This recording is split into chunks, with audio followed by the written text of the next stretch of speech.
Hi there. So in this video, we're going to look at an introduction to roots and radicals. So I'll go ahead and get started here in example 1 and then move through this set of notes. All right, so in example 1, it says that the distance a person can see to the horizon depends on their height from the ground. The distance can be found using this formula here, where D represents the distance in miles and H is the height in feet of a person's eye. So part A wants us to find the distance someone can see to the horizon if their eye is 4 feet off the ground. So here's my formula. D equals 1.5 square root of H. H stands for the height off the ground, and it's telling us that our person is 4 feet, so I'm going to put in a 4 there. Now, this is just an introductory exercise here, but we're going to talk that.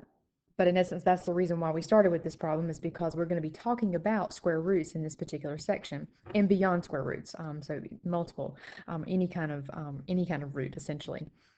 But what specifically at the moment, what a square root means is what can you multiply times itself, in this case, to get 4.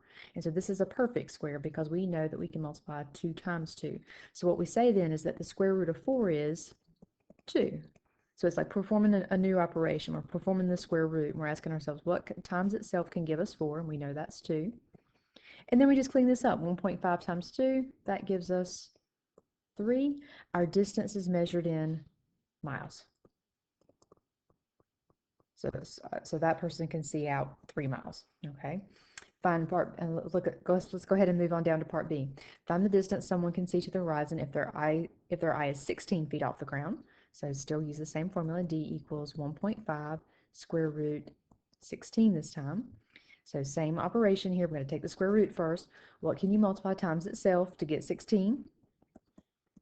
Hopefully you agree that's a 4. And then 1.5 times 4 will land us at 6. So they can see 6 miles out. Okay. And then lastly, let's wrap up here in letter C. So in letter C, it says that a person in an airplane can see 150 miles to the horizon. What is the altitude of the plane? So this time they're of the plane. So this time they're actually asking us to find H. So they're telling us that the person can see 150 miles. They're giving us our D. So in place of D, I'm putting in 150 equals 1.5 times the square root of H.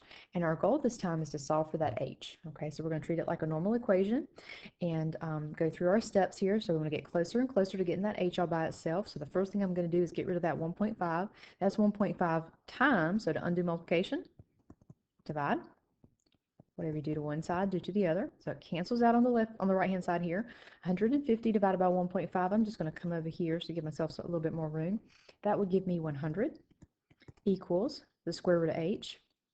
And this is where we're headed in this particular section and unit moving forward. Now we want to solve for H. And the rule is to undo a square root, we square both sides. So whatever I do to one side, I'm going to do to the other. And the rule is anytime you square a square root, squaring a square root, you just get what's underneath. In this case, it's just an H. 100 squared should give you 10,000. And so then we're saying then the plane is 10,000 feet off the ground. Okay, that would be the height of the plane, 10,000 feet. Okay.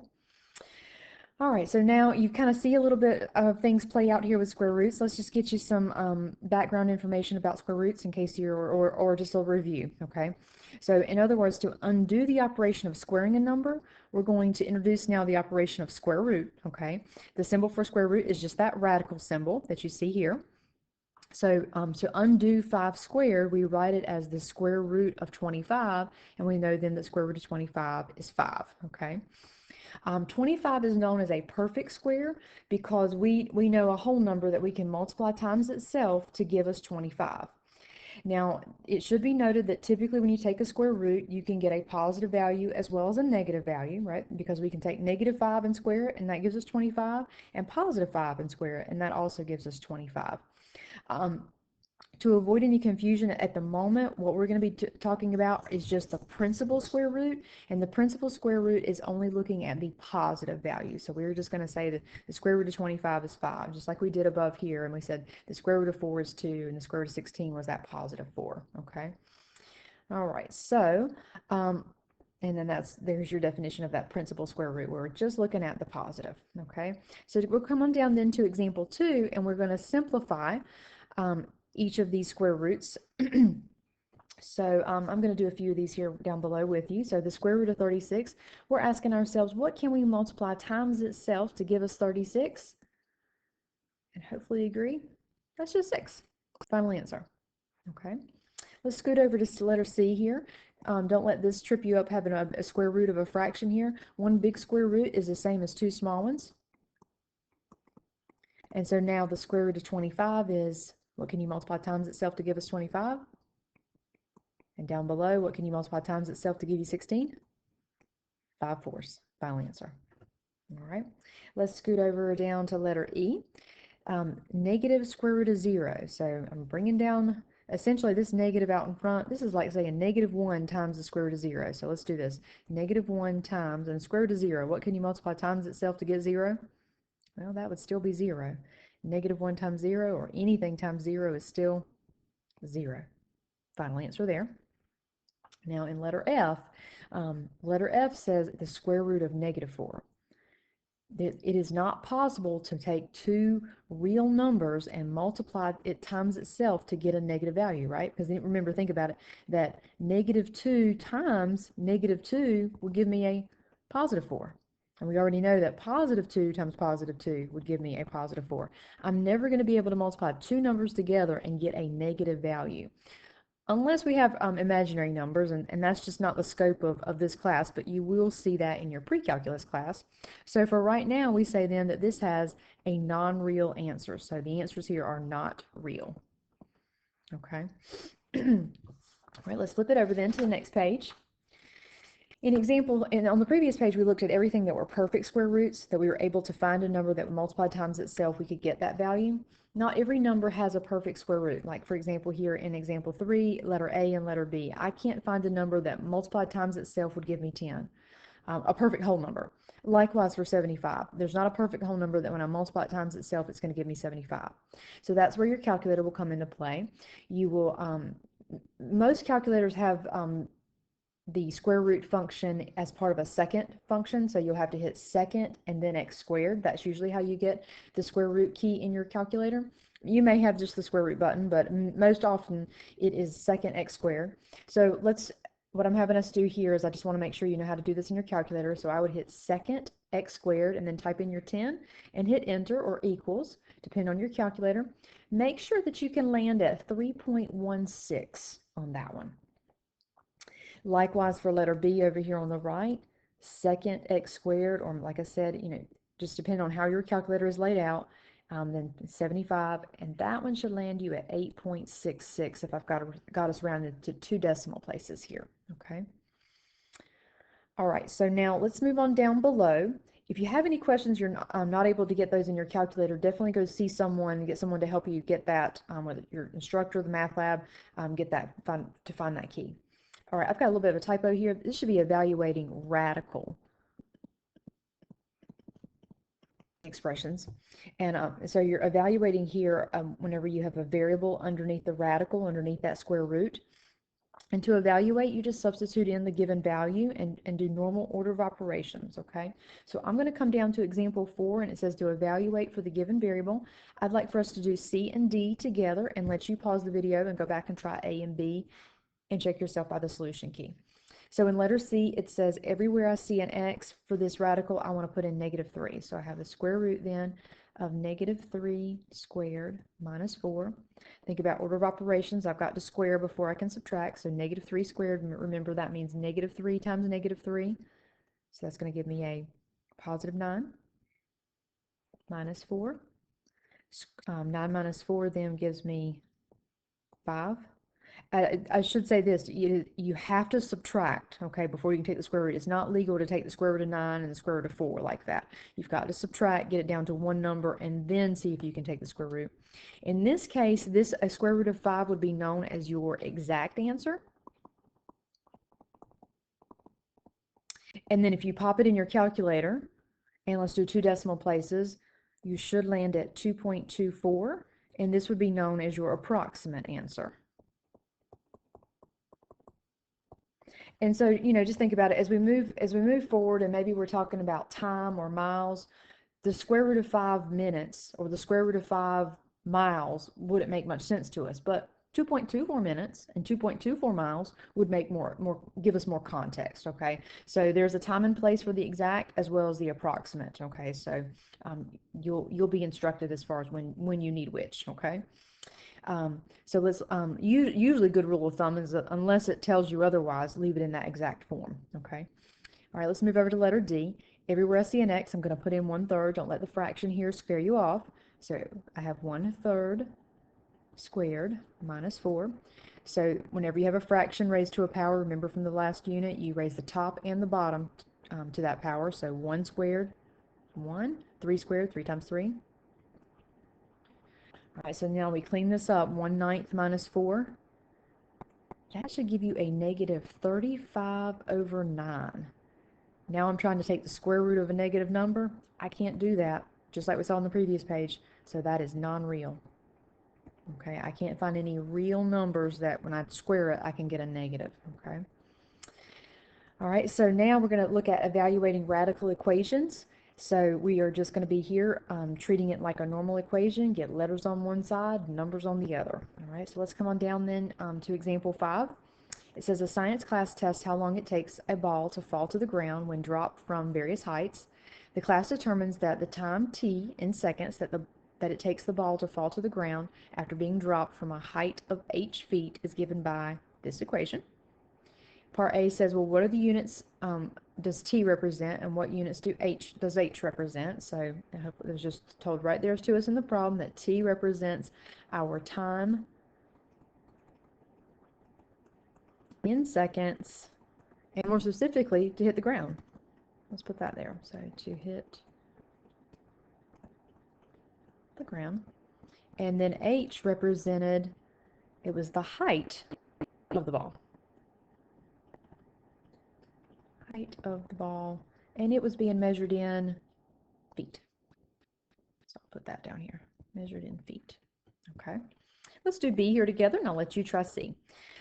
B wants to know how long will it take the ball to fall to the ground when the ball is dropped from 18 feet.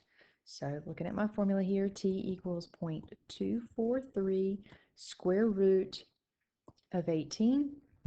And this is a good example here again that we've been seeing. I can't find a number that when I multiply it times itself, I can get 18.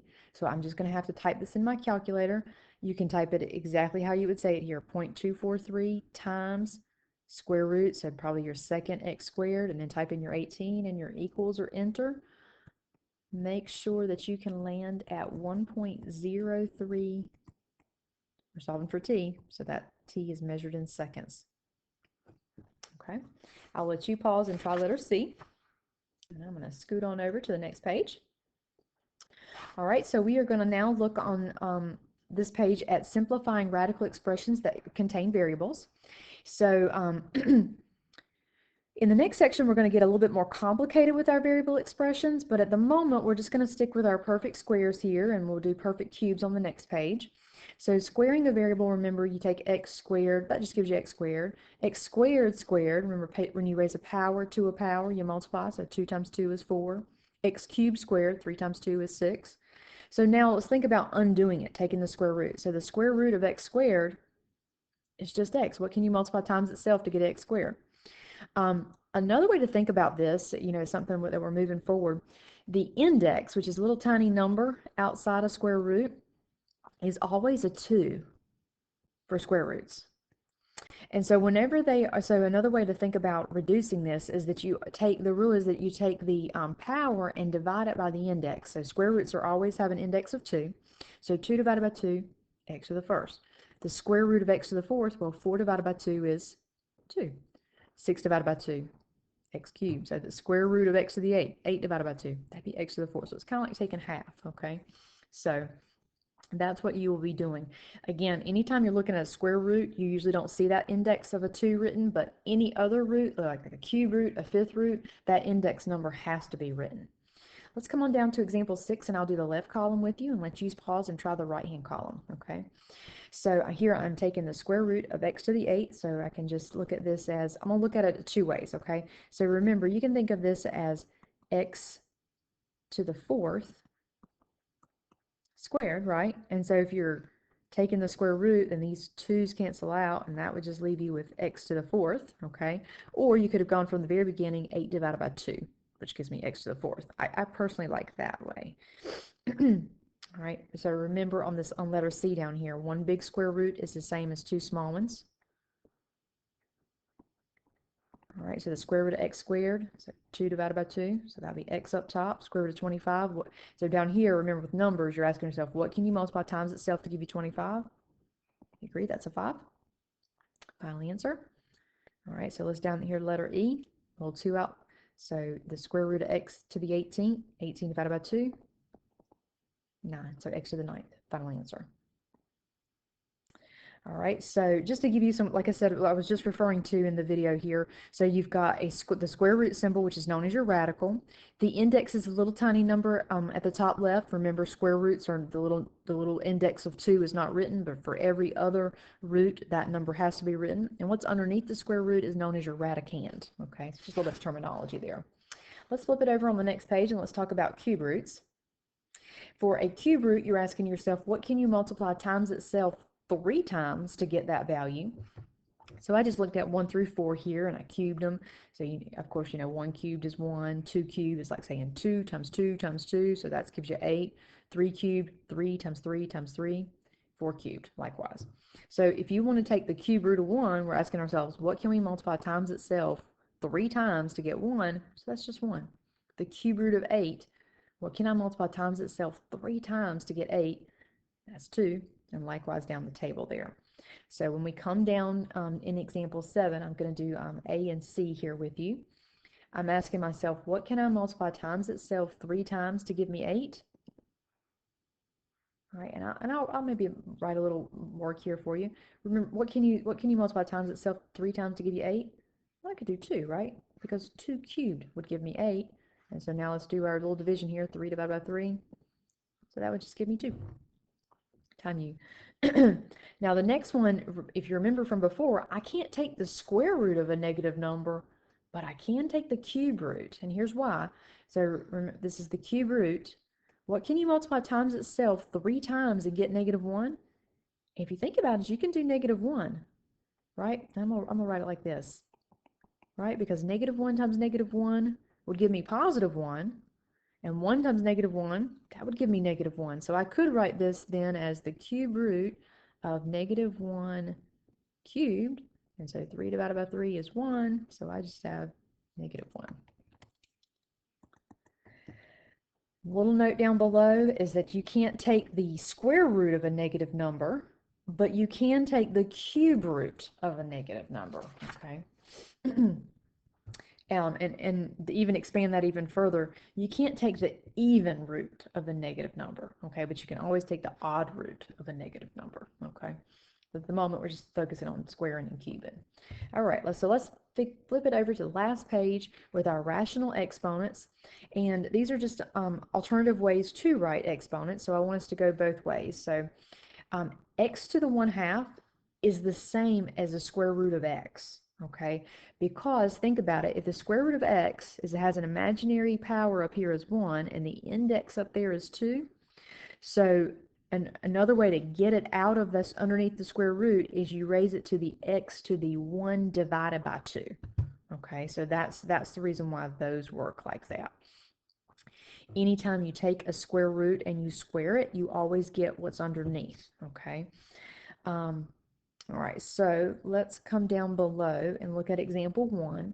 In example 1, I'd like for us to do A and C, and it says here it wants us to write these expressions in radical form, meaning it wants it to have a square root, cube root, it wants it to have a root in it, okay? So in letter A, x to the 1/5, so remember this is your power and this is that denominator there is your root. So this means that we're talking about the 5th root of x to the 1st power. Now, typically, you don't write that 1 on that x. You just write it as the 5th root of x. Okay? And that would be your final answer. All right, let's come over to C. 27x raised to the 1/3. So remember, 1 is your power, 3 is your root. So we're talking about here the cube root of 27x. And all of that's raised to the 1st power. So we're talking about the cube root of 27x. Now we could clean up here because what can you multiply times itself 3 times to give you 27? Hopefully you agree I could do 3, right? 3 times 3 is 9. 9 times 3 is 27. So the cube root of 27 is 3. So I'm pulling it outside. And then I can't take the cube root of x. And so then that would be my final answer as far as, cleaning it up all the way. All right, in example 2, it's having us to undo that operation. So it's saying, okay, now it's giving it to you in radical form, and it wants us to write it in exponential. Going back and forth between the two is going to be a really helpful technique for us. So let's do a couple of these together. Here, remember in letter A, so I want to write this in exponential form. So this is x to the first power here. So if I write this in exponential form, remember it's the power divided by that index, so x to the 1/4.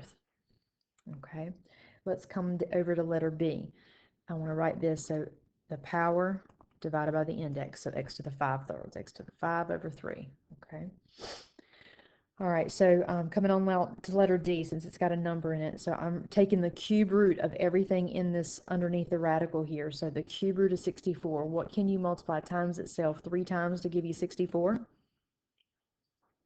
you agree, that's a 4. And then x to the 4/3. Final answer. Okay, I'll let you wrap up that page, pause and try those other 3 there here. And then we'll flip it over to the last page. And all that's happening here is that everything on the previous page was to the 1/n. This is just saying that x to the p/n is the same as the nth root of x to the p. So it's the same technique. It just has a higher power than having a 1 in your always in that numerator. So in example 3 here, let's just do A and B together and let you finish up the rest here on your own. So here they want us to write it in radical form. So remember, the top number is your power, the bottom number is your index. So I want the 5th root of x to the 4th. Over in letter B, power index. So I want the 7th root of x to the 9th. Okay. All right, that finishes up this section. Thanks a lot. Bye.